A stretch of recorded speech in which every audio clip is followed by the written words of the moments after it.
remember the exact moment my life shattered. I was standing in the kitchen sunlight pouring through the window like it had every other morning. Yet that day, it felt like an interrogation lamp exposing every corner of my guilt, my fear, and my regret. My phone buzzed on the counter. The words on the screen were simple, devastating, and impossible to take back. Don't bother coming. The locks are changed. The kids don't want you. It's over. I typed those words myself, my hands trembling as I pressed send, but my heart was a war zone. For anyone listening now, you might imagine me as cold or heartless a woman who casually discarded her husband after years of marriage. But the truth, my truth, is far more tangled, ugly, and painful than I ever thought I'd admit to strangers. Maybe that's why I'm here speaking this out loud. Because keeping it inside has poisoned me, and telling the story is the only way I know how to breathe again. I was 36, a wife of 12 years, and a mother of two. On paper, I had everything: a stable marriage to a decorated Army Ranger, a beautiful home in the suburbs of Atlanta, children who were healthy, bright, and full of promise. People envied me, though they never saw the nights I spent alone staring at the ceiling, wondering if my husband would come back from his deployment in one piece, or if he'd come back at all. They didn't see the little cracks that spread slowly and visibly through our lives, until one day I looked around and realized the foundation was broken. When Brody deployed for the last time, something inside me snapped. It wasn't the first time he'd left me with bills, the kids, and a house that felt emptier with every ticking clock. But it was the way he left, calm, efficient, like it was just another mission. He kissed my cheek, hugged Trevor and Amelia, and disappeared behind the door. He didn't even glance back. Maybe that was when I stopped being a wife and started being a widow in everything but name. At first, I told myself I'd be strong for the kids, for him, for us. But then the silence became unbearable. Calls from overseas grew shorter, colder. I tried to share my struggles: Amelia's bad grades, Trevor's rebellion, the loneliness that ate at me, but he always redirected the conversation. "I can't think about that now," he'd say. Or worse, "Stay strong, Mel. You're tougher than this, tougher than this." The words that made me feel like a failure because I wasn't tough, I was crumbling. And then Preston walked back into my life. He wasn't new. He'd been part of my past, the boy I dated in law school before I met Brody. When he appeared at a networking event one evening, sharp suit, warm smile, it felt like fate itself had opened a door. He asked about me, really asked the way no one had in years. He listened, nodded, remembered the details. Before I knew it, we were meeting for coffee, then dinner, then weekends where I pretended I was still the ambitious law student who hadn't yet sacrificed everything for someone else's dream. Do I regret it? Every day. But at the time it felt like oxygen after years of suffocating. Preston was charming, attentive, a balm to my wounds. He told me I was brilliant, beautiful, deserving of more than waiting on the sidelines of someone else's battles. He said I wasn't broken, I was starved. And I believed him. By the time Brody's tour neared its end, I was living a double life. Preston knew the children, they knew him. We took weekend trips together, and slowly, disastrously, they began to accept him as part of the family. I didn't intend for it to go that far. I kept telling myself it was temporary, that when Brody came home, I'd make a decision. But decisions have a way of making themselves when you're too weak to choose. So that morning when Brody landed back on American soil, I sent the text that changed everything. I told myself I was protecting the children from a bitter, messy confrontation. I told myself I was sparing us all the inevitable heartbreak of pretending we still had a marriage. But beneath those justifications, I was running. Running from the look in his eyes, the questions in his voice, the truth I couldn't bear to face. What I didn't know, what I couldn't possibly have predicted, was that my words would awaken a part of Brody I had only ever glimpsed. That quiet, dangerous part of him that thrived in chaos, the soldier who didn't scream when the world collapsed, but who grew cold and precise. I thought I was closing a door. Instead, I was opening a battlefield. Within hours, he had contacted a lawyer. Not just any lawyer, but Leona Fisk, A woman whispered about in hushed tones at the courthouse known for tearing opponents to shreds and leaving no survivors. By the time I realized what was happening, it was too late. My accounts froze, my father's trust locked like a vault I no longer had a key to. And then came the photos, grainy, undeniable. Me on the porch, arms around Preston. Me smiling like I hadn't smiled in years. Proof that this wasn't a fling, but a betrayal carefully stitched into the fabric of our lives. I told myself I could manage it, that Brody would rage, yes, but then he'd move on, maybe find someone else. After all, hadn't he abandoned us long before I abandoned him? But when his lawyer called mine, I heard something in her voice that terrified me. Not anger, not desperation, control. Cold, clinical control. Brody wasn't fighting for me. He was fighting against me. And the scariest part, he was winning. I should have stopped, then should have begged for forgiveness, confessed everything, fallen to my knees before the man I once promised forever to. But pride is a poison that doesn't leave your veins easily. I told myself I could still outmaneuver him, that Preston was strong enough, connected enough, wealthy enough to shield me, that my children would choose me, not the father who left them time and again. But deep down I knew the truth. Brody was a soldier. He had never lost a mission, and I had just declared myself his enemy. That night, I lay awake listening to Preston breathe beside me, the weight of what I had done pressing against my chest like a stone. I wanted to reach for my phone, to take back the words, to beg Brody to come home, to see the kids, to yell at me, to do something other than this icy silence. But pride kept my hands still. Pride and fear. Because if I called and he refused to answer, then I'd know the war was already lost. I didn't realize yet how far he would go, how much he knew, how much I had already underestimated him. But I would learn. Oh, I would learn. The next morning began like any other, at least on the surface. I brewed coffee, prepared breakfast for the kids, and pretended everything was normal. But nothing was normal. My phone sat face down on the counter, vibrating again and again with calls I couldn't bring myself to answer. Rutherford. My lawyer had already called 6 times before 9 o'clock. His frantic voicemails all said the same thing. "What did you do, Melanie? You've triggered something you don't understand. Call me back immediately." But I didn't call him back.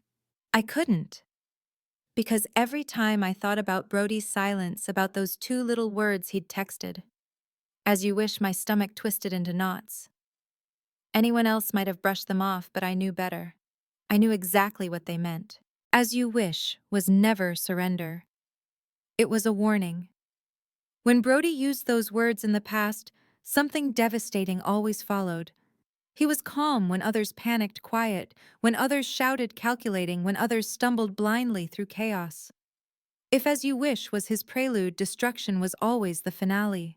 I didn't tell Preston about that text. How could I?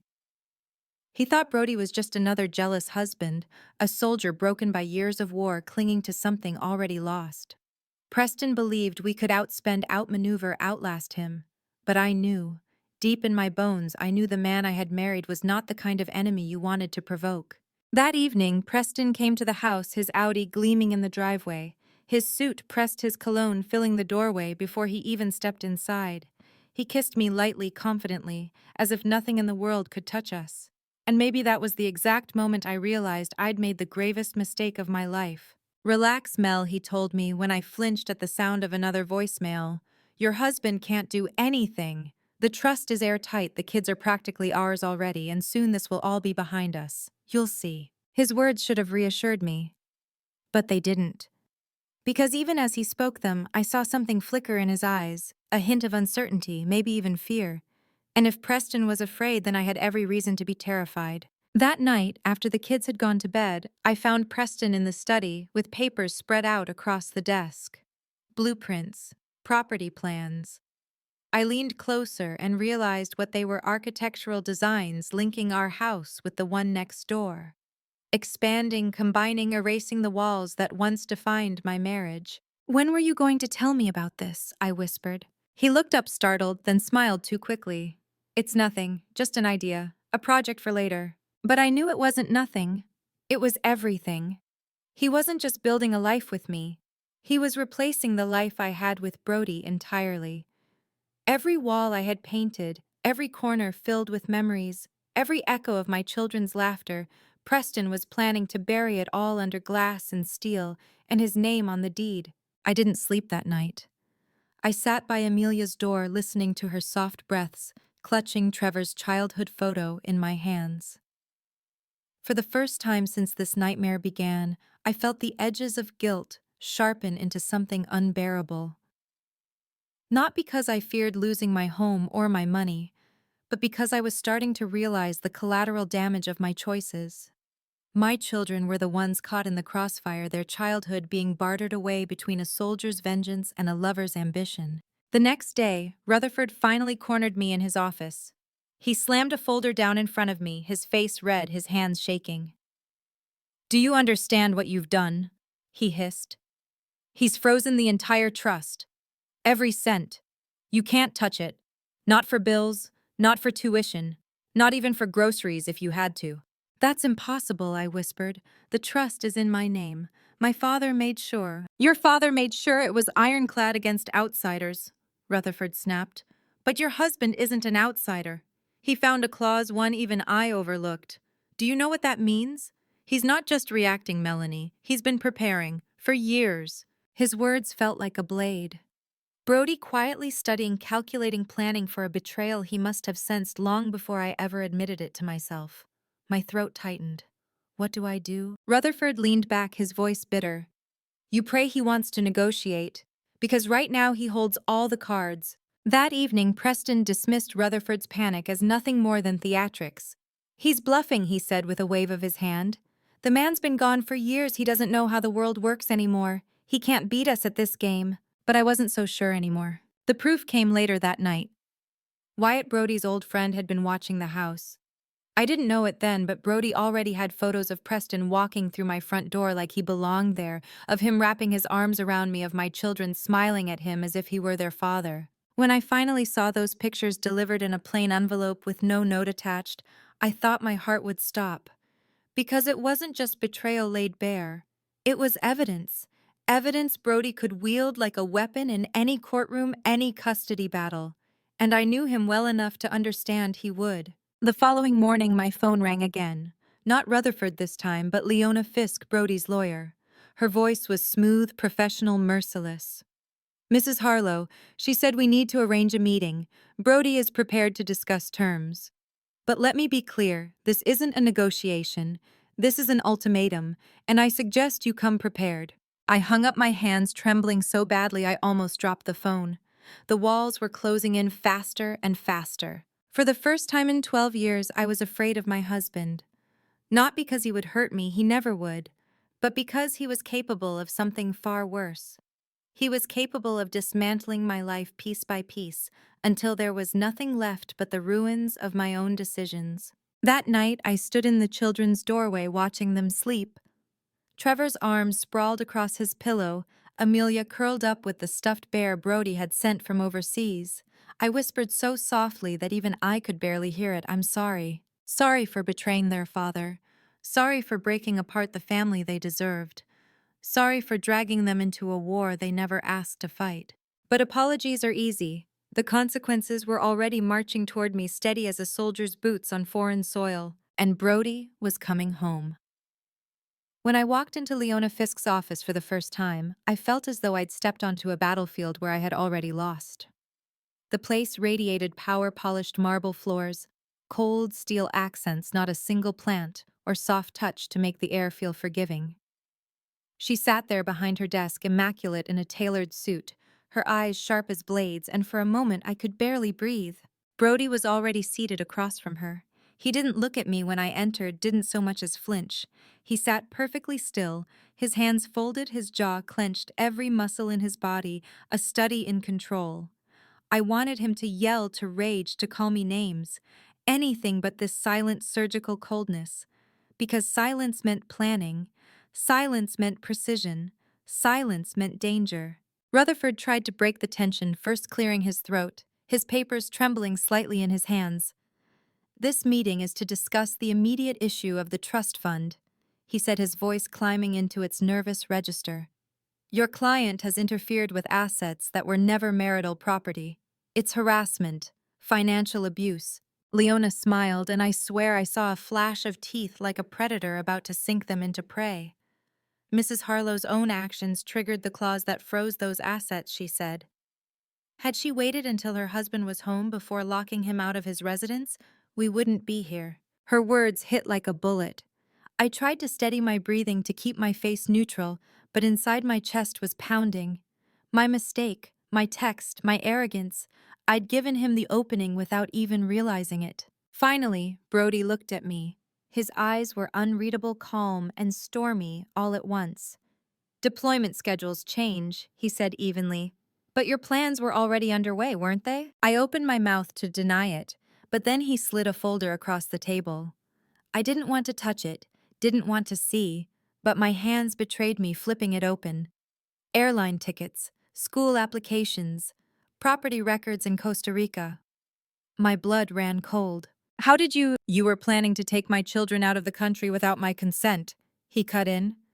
His voice wasn't loud, but it filled the room. That's parental kidnapping. It's a vacation property, I snapped, my voice breaking more than I wanted. You've been absent most of their lives anyway. Absent serving my country, he replied, steel in his tone. Not absent by choice. Something inside me cracked then, and the bitterness I'd been holding in for years came rushing out. You did have choices, Brody. Every re-enlistment, every special assignment, you chose the Rangers over us every single time. Don't stand there and act like you're the victim. And you chose Preston Hayes long before my last deployment, he countered coldly. 14 months ago, to be precise, when you commissioned architectural plans to merge our property with his. The room spun. I couldn't breathe. Rutherford reached for my arm, muttering something about focusing on the trust, but I barely heard him. All I could think was, he knows everything. Brody leaned forward, then his voice calm, deliberate. I'll unfreeze the trust on 2 conditions. First, the children stay in Atlanta through the end of the school year. No relocations, no international moves without court approval. Rutherford nodded eagerly. That's reasonable. And second, Brody's eyes bored into mine. You tell them the truth, Melanie. Tell them I never abandoned them. Tell them you lied. I felt the blood drain from my face. I don't know what you're talking about. Yes, you do, he said quietly. You told them I didn't want to see them, that I wanted a clean break. You poisoned them against me. Now you're going to undo it. My throat burned. I was protecting them, I whispered. What was I supposed to say? That their father might come home in a body bag, that every goodbye might be the last. I was protecting them from grief. No, he said. You lied, and you're going to tell them the truth. I wanted to scream, to flip the table, to make him understand that I hadn't done it out of malice. But deep down I knew he was right. I had lied. I'd twisted the truth because it was easier than explaining the unbearable weight of uncertainty. And now the lie was unraveling in front of everyone. Then he pulled out another document and slid it across the table. My hands shook as I picked it up, recognizing my father's signature immediately. It was an agreement notarized but never filed, promising Brody a separate trust for his military earnings in exchange for signing the prenup.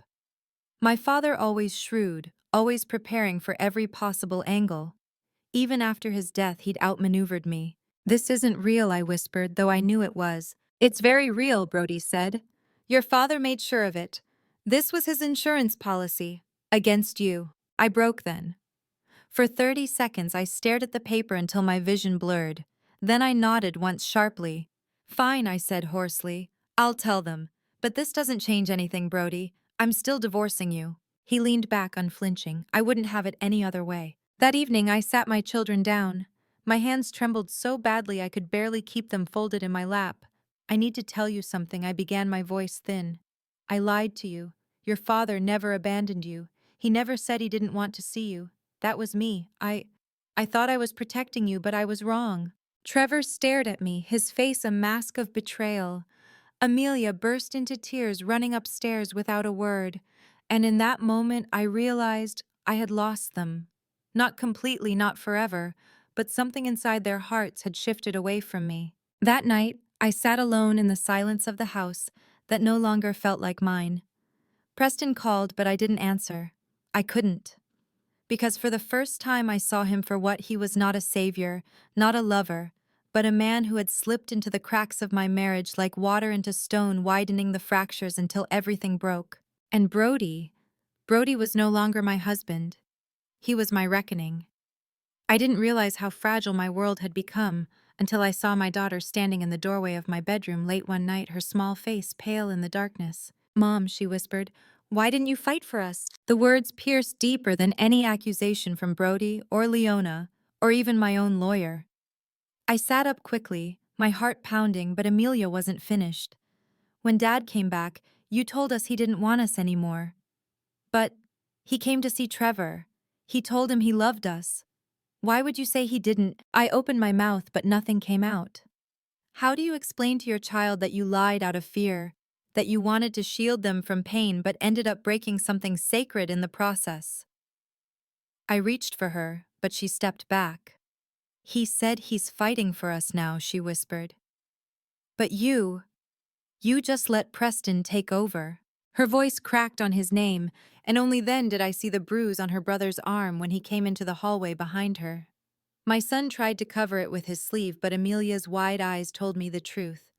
Preston had crossed a line. "Trevor," I whispered.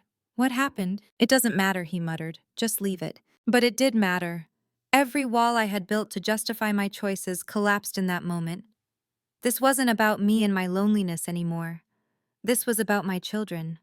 And Preston, my escape, my comfort, my mistake, had turned into something far darker. I couldn't sleep that night.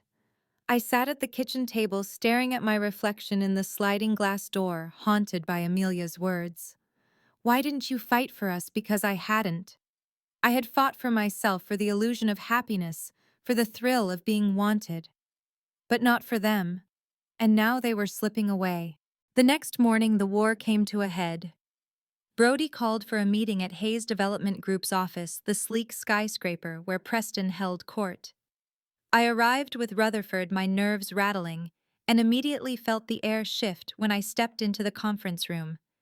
Brody was there, calm as ever, and beside him stood Leona Fisk, exuding quiet amusement. But there was another man too, one I didn't recognize.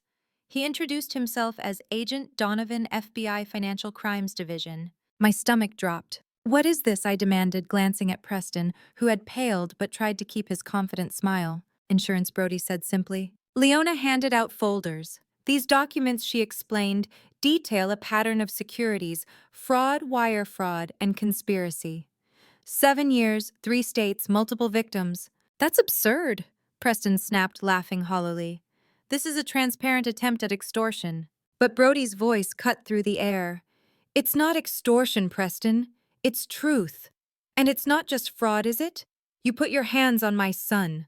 The words hit me like a physical blow. My breath caught as Brody slid a photograph across the table. Trevor's arm, bruises shaped unmistakably like fingers. I turned to Preston in horror. "You hurt my son." "He was being disrespectful," Preston stammered. "I barely touched him." I don't remember moving, only the sound of my palm connecting with his face, sharp and echoing in that glass-walled room. "You lying bastard," I spat. "You promised me you would never." Agent Donovan intervened smoothly. "Mr. Hayes, you're under investigation. We'll need formal statements from Mrs. Harlow and her son. Please come with us." The room descended into chaos. Preston's lawyers scrambled to collect documents, whispering furiously, but it was too late. The agents led him out, his mask of confidence shattered, his empire crumbling in real time. When the dust settled, I sat frozen in my chair. Brody didn't look at me with triumph or satisfaction. He looked at me with something worse: pity. "Why?" I whispered. "After what I did to you, why would you protect me from him?" His eyes softened only slightly. "I didn't do it for you. I did it for Trevor and Amelia. They've been through enough." The words cut deeper than any insult. He wasn't my husband anymore. He wasn't my protector. He was a father, and I had nearly cost him the very children he loved more than anything. After the agents left, after the lawyers scattered, I sat there with my hands trembling on the table. Brody stood to leave, Leona following at his side. I couldn't help myself. "Did you ever love me at all?" I called after him. "Or was I just part of some mission plan to you?" He paused in the doorway. For a heartbeat, I thought he might turn back. But he didn't. He spoke without looking at me. I loved you enough to let you go when I thought that's what you wanted. And I loved you enough to stop you when I realized you were walking into something dangerous. But not enough to forgive you. The door closed behind him, and I sat there broken, realizing the full weight of what I had lost. That night, I tried to talk to the children to explain, to apologize. Amelia listened silently, her face wet with tears. Trevor wouldn't even look at me. He just said Dad's not going to let him take everything. He promised. And I realized, with a hollow ache in my chest, that their faith no longer rested in me. It belonged to him. I went to bed that night in a house that no longer felt like home, wondering how long it would take before even the walls forgot my name. 3 weeks later, the silence in my life was deafening. Preston was gone, dragged into a web of federal charges I hadn't even known existed. His phone calls stopped. His confident smile vanished from my memory like a bad dream. I should have felt relieved, liberated even. Instead, I felt hollow, like someone had scraped out the insides of my chest and left only echoes behind. I had moved into a modest apartment by then. Nothing like the grand colonial home I once cherished, the home now standing empty, stripped of meaning. The walls of this new place were thin, the ceilings low, the kitchen barely big enough for me to turn around in. And yet in its smallness it mirrored exactly what I had become, reduced, diminished, a shadow of the woman I used to be. The children visited, of course.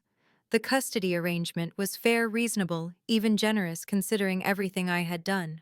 Half their time with me, half with Brody. But I knew where their hearts leaned. Trevor always talked about his father's new house, how he had the biggest room, how Dad cooked breakfast on weekends, how he was helping him practice lacrosse in the backyard. Amelia was quieter, but I caught the way her eyes softened when she spoke about spending evenings with her father, about how he listened, really listened, when she told him about her day. And me, I became the in-between. The place they came when they had to, but not where they wanted to be. I smiled, I cooked, I asked about their lives, but I felt them drifting further like balloons slipping from my hands no matter how tightly I clutched the string. One crisp fall Saturday, I drove them to Brody's new house for the weekend. Trevor bounded out of the car, lacrosse stick in hand, already shouting about some move he wanted to show his father. Amelia lingered a little longer, her eyes meeting mine in the rearview mirror before she closed the door softly behind her. And then I was alone again. I sat in the car staring at the house. It wasn't large or ostentatious, but it felt alive, warm. It already looked like a home, with laughter spilling from the yard and lights glowing from the kitchen windows. I realized with a bitterness that tasted like ash that Brody had managed to rebuild in weeks what I had spent years tearing down. Later that afternoon, I found myself pacing my apartment, unable to quiet the storm in my head. Finally, I picked up the phone and called him. When he answered, his voice was steady, almost too steady. "What do you want, Melanie?" The words cut, but I pushed through. "I need to talk, alone, without the children." Silence, then reluctantly he agreed. When I arrived, the kids were upstairs, the sounds of their laughter drifting down like a cruel reminder of what I had nearly destroyed. Brody stood in the living room, arms folded, his face unreadable. "You've done well here," I said quietly, glancing around at the comfortable furniture, the photos already hanging on the walls, photos of him and the children, smiles, bright eyes alive. "They're happier," he admitted, "more stable." I nodded. "I see that." My voice cracked. "And I owe you an apology. A real one." He said nothing, waiting. "I let fear drive me," I confessed. Every deployment, every absence, I told myself I was strong, but I wasn't. I let loneliness fester, and when Preston showed up, I clung to him like a lifeline. "I betrayed you, lied to our children, and tried to erase you from their lives. And despite all of it, you saved me from him. You saved them." His eyes were hard. "I saved the children," he corrected. "You were collateral." I flinched, but I nodded. "Fair enough. But I am grateful, and I am sorry. More than I can ever say." He studied me for a long moment, the silence stretching until I thought I might shatter under its weight. Finally, he spoke. "I accept your apology. For the children's sake, we'll build a workable co-parenting relationship. But that's all it can be." "I understand," I whispered, my throat tight. "I didn't come here expecting forgiveness. I needed you to know that I realize what I threw away, and I'll regret it for the rest of my life. At that moment, the children came down the stairs with their weekend bags, their chatter filling the room and ending the conversation. The moment passed, acknowledged but not absolved. That night, back in my apartment, I poured a glass of wine and sat on the balcony staring at the city lights. For the first time, I let the truth settle into me. Like a stone sinking to the bottom of a river, Brody was gone. Not physically, he'd still be at every game, every school meeting, every milestone, but as my husband, as the man who once held my heart, he was gone. And there was no bringing him back. Forgiveness, I realized, wasn't about winning him back or erasing the past. It was about learning to live with the ashes of what I had burned. It was about finding a way to walk forward, even as the ghosts of my choices whispered behind me. The children still needed me even if they didn't trust me fully, and maybe, just maybe, that was my chance to start again. Not as Brody's wife, not as Preston's lover, but as their mother. A mother who had failed, yes, but who could still learn, still try, still love. The war between Brody and me was over. He had won, and rightly so.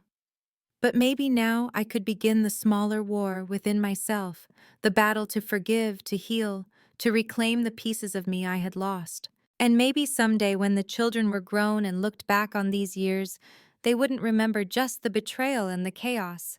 Maybe they'd remember that even in my brokenness, I never stopped loving them. That thought, fragile as it was, became the first brick in rebuilding the ruins of my life. If you've listened this far, if my story has touched something in you, please take a moment to like this video, share it with someone who might need to hear it, and subscribe for more stories like mine. And most of all, I'd love to hear from you. Leave a comment below, tell me your thoughts, your own experiences, or even just that you were here listening. Because sometimes knowing we're not alone in our mistakes and our healing makes all the difference.